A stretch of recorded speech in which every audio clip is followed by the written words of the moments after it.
Hello बच्चों, आइए प्रश्न को देखते हैं। बिंदु 5-8 रेखा AB को 2:1 के अनुपात में अंतःविभाजित करता है और A के निर्देशांक 3-4 दे रखे हैं, तो B क्या होगा ये हमें बताना है और दो विकल्प दे रखे हैं। इन दोनों विकल्पों में सही विकल्प का चयन करना है। प्रश्न को हल करने से पहले इसकी मुख्य अवधारणा के बारे में चर्चा कर लेते हैं।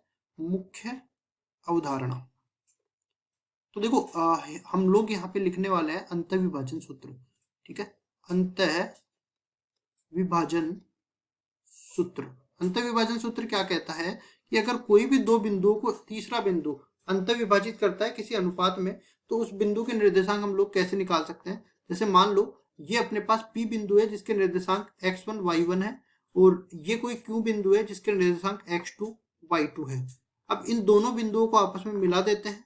इन दोनों बिंदुओं के मध्य में या फिर मध्य में नहीं बोल सकता मैं, कहीं पे भी हो सकता है। तो r जिसके निर्देशांक हम अपनी तरफ से मान लेते हैं x y, इनका मान हमें निकालना है x1 और x1 y1 x2 y2 के रूप में। और हम लोग बोलते हैं कि r p q को m/n के अनुपात में अंतःविभाजित करता है। तो यहाँ से x बराबर हो जाएगा m x2 plus n x1 बटा में नीचे आ जाएगा m प्लस n, और इसी तरह y का मान मैं निकालना चाहूँ तो ये बराबर हो जाएगा m y2 plus n y1 बटा में m प्लस n।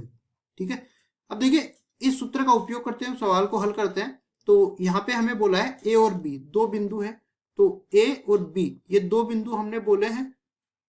ठीक है जी, a के निर्देशांक हमें दे रखे हैं कितने, a के निर्देशांक है 3-4 और b के निर्देशांक हमें ज्ञात करने हैं, तो इसके 3-4 बोल देते हैं और b के निर्देशांकों को उसी तरह हम लोग x2 और y2 मान लेते हैं।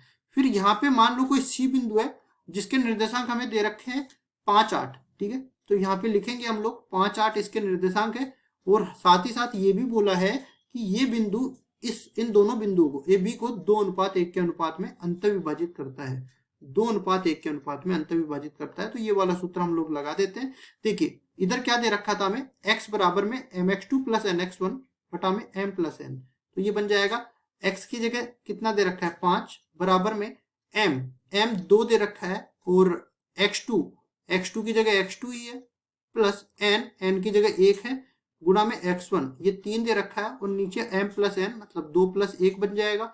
इसको आगे इस तरफ से देख लेते हैं, y बराबर में m y2, m गुणा में m की जगह कितना है, m की जगह दे रखा है 2।